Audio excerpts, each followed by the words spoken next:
Hello नमस्कार, मैं हूं अमित दीक्षित और आप देख रहे हैं इस समय AD education. Free education TET और टीचिंग एग्जाम्स के लिए आप इस चैनल पर देख सकते हैं।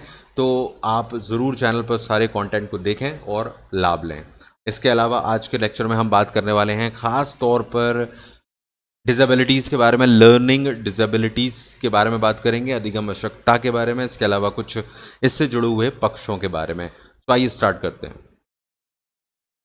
यहाँ पर अगर हम बात करते हैं अधिगम आवश्यकता की, तो अधिगम आवश्यकता को समझना बहुत आसान है। साधारण शब्दों में इसको समझें। किसी भी बच्चे में अगर लिखने, पढ़ने, बोलने या शब्दों का प्रयोग करने, भाषा संबंधी, गणित संबंधी, लॉजिक से रिलेटेड प्रॉब्लम है, किसी भी तरह की प्रॉब्लम जो सीखने से जुड़ी हुई है, जिससे बच्चा सीख नहीं पाता है, तो वो सारी प्रॉब्लम्स कहीं ना कहीं अधिगम आवश्यकता या अधिगम अक्षमता में आएंगी।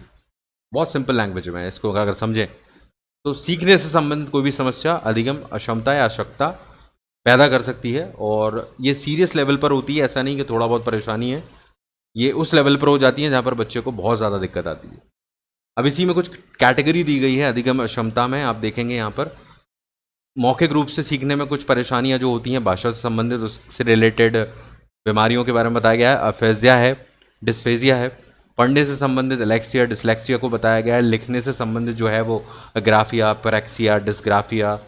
इसके अलावा गणित से संबंधित एक बहुत ही इंपॉर्टेंट बीमारी है, बहुत ज़्यादा पूछी जाती है, डिसकैलकुलिया। इन बीमारियों के बारे में आप लोग अलग से ज़रूर पढ़िएगा, यहीं पर पढ़ाया जाएगा। पहले भी इसके लेक्चर्स लिए गए हैं।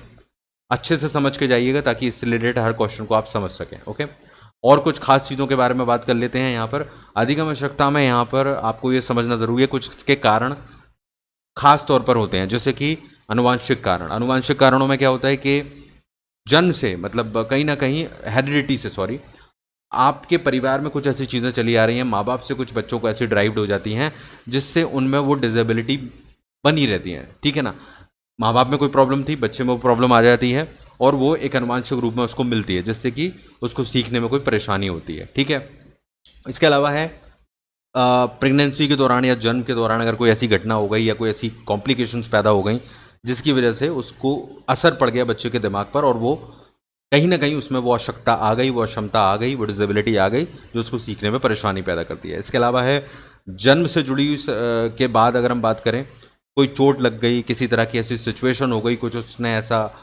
खा लिया या फिर कोई कोई भी ऐसा इंसिडेंट जिससे उसकी लर्निंग एबिलिटी पर फ़र्क पड़ गया और वो सीखने में थोड़ा कमज़ोर हो गया या उसकी डिसेबिलिटी हो गई, तो वो भी कई कारण बन सकते हैं। तो ये कुछ पॉसिबल कारण हैं जिनसे रिलेटेड क्वेश्चन अलग अलग तौर पर आते हैं, तो इसको आप ध्यान रखिएगा। ठीक है, और कुछ एस्पेक्ट देख लेते हैं यहाँ पर जो इमोशनल एस्पेक्ट से जुड़े हुए हैं, वो भी आपको समझ लेना ज़रूरी है। यहाँ पर देखो, संवेगात्मक और व्यवहारात्मक जो चीज़ें हैं, बिहेवियरल और इमोशनल, वो बहुत ज़्यादा रोल प्ले करती हैं कहीं ना कहीं। कई बार क्या होता है, बच्चा किसी खास समस्या से जो इमोशनल एस्पेक्ट पर है या उसके व्यवहार में है, बिहेवियरल है, तो उसको लोग समझ नहीं पाते। आपने एक मूवी देखी है जैसे कि तारे ज़मीन पर, वो हम सबसे बड़ा एग्जाम्पल है। वहाँ पर जब पेरेंट्स समझ नहीं पाते हैं कि बच्चा क्यों कर रहा है ऐसा, बच्चे के संग क्या प्रॉब्लम है, तो वो एक चीज़ दिखाता है कहीं ना कहीं उसमें वो डिसेबिलिटी थी, वो एक तरह का प्रॉब्लम था उसको। और वही चीज़ हम देखते हैं कि जब इमोशनल और बिहेवियरल एस्पेक्ट पर कुछ प्रॉब्लम होती है तो वो कई बार दिखती नहीं है, लेकिन वो होती है और फिर लंबे समय के बाद उसके बारे में पता चलता है। तो ये स्वास्थ्य कारकों से भी जुड़ सकती है, मतलब फिजिकल चीज़ भी हो सकती है या मेंटल भी हो सकती है।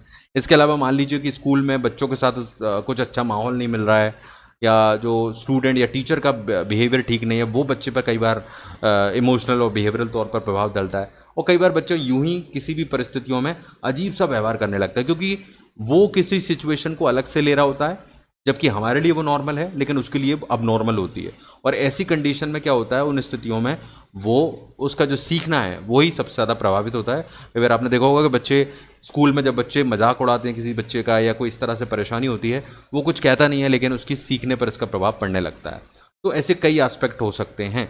तो लर्निंग डिसेबिलिटीज़ जो हैं वो शुरुआत थोड़ी थोड़ी चीज़ों से होती हैं और फिर आगे जाके बड़ा रूप ले लेती हैं, या कई लोगों में शुरुआत से बड़े रूप में ही प्रदर्शित होती हैं जो कि बाद में दिखने लगती हैं। तो ये बच्चों से रिलेटेड, डिसेबिलिटी से रिलेटेड खास पॉइंट है जो आपको समझना है। उससे जुड़े हुए बहुत से इंटरेस्टिंग क्वेश्चन पूछे जाते हैं, तो आप लोगों को ये याद रखना है। ओके, तो आप लाइक शेयर ज़रूर कीजिए इस वीडियो को। आगे और भी अच्छे लेक्चर्स करेंगे हम।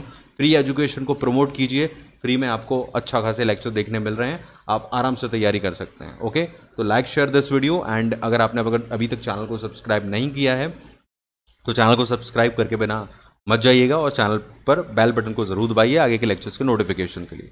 All the best, take care.